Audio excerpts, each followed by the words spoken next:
নমস্কার, সুগাতার ফেসবুক পেজে আবারও সবাইকে স্বাগত। সবাইকে জানাই শুভ মহালয়া। মহালয়ার তিথি থেকেই আমি শুরু করলাম এবছরের 2024 পুজো পরিক্রমা। আজকে আমি এখন যেখানে এসেছি এটি হলো বরানগর মল্লিক কলোনি সার্বজনীন দুর্গোৎসব কমিটির পক্ষ থেকে একটি পুজো। এটি আমার পাড়ারই পুজো, অত্যন্ত প্রিয় আমার কাছে।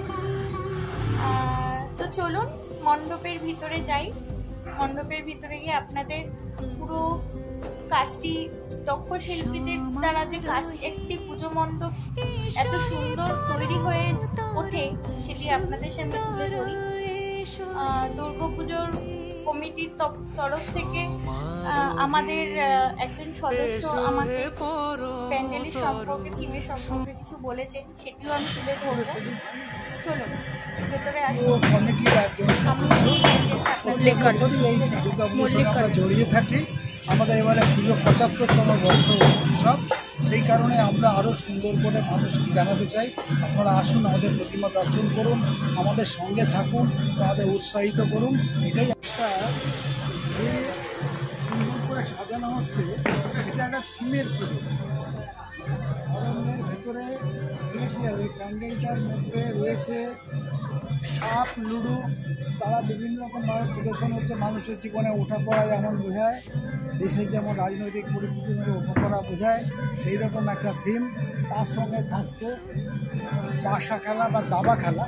দাবা খেলার জন্য যে সমস্ত ওর লাগে, নৌকো লাগে, রাজা লাগে, মন্ত্রী লাগে, জন প্রিপারেশনগুলো বানিয়েছে।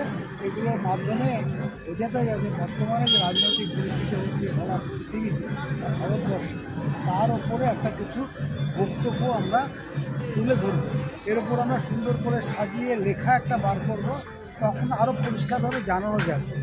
এবারে প্রতিমা কিন্তু সাবেকি প্রতিমা, একটু আর্টের প্রতিমা হবে, দেখতে একটু অন্যরকম হবে, সেইভাবেই আমরা করছি। দেখা যাক আর কটা দিন অপেক্ষা করো।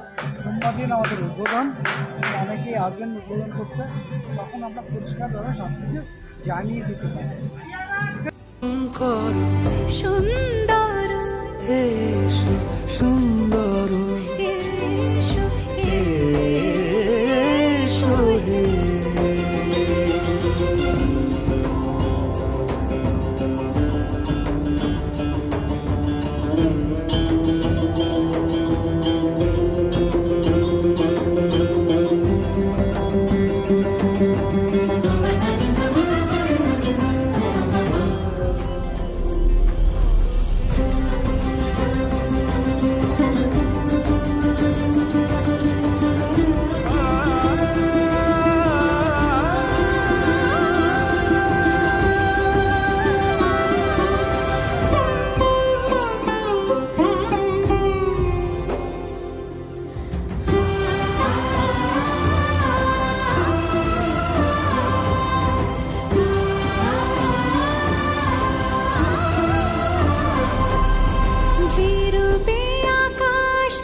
যে